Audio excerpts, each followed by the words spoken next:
बिस्मिल्लाहिर्रहमानिर्रहीम। अस्सलाम वालेकुम जमा ګرانو کتونکو. زما د دې مورو مسله وه او ورسره مې د خپې هم دړ کولو. بیا ما په یوټیوب باندې د سی پی ټي پاکستان کلینیک دی نثار هسپتال کې، او ډېر ښه کلینیک، ډېر ښه کار کوي.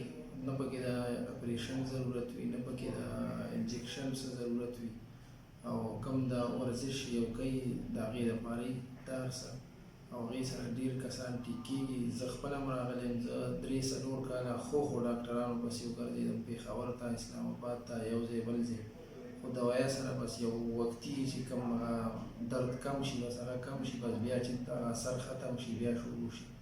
خو زه اوس دلته راغلی یم او دلته کې ما 3 ورځې خپل علاج وکړو، او زه بالکل 95% چې کوم دی زه ټیک یم. معمولي کوم دردونه چې دي هغه د هغه ورزش د وجې دی، به وایي ډاکټر صاحب وایي چې هغه ختم شي.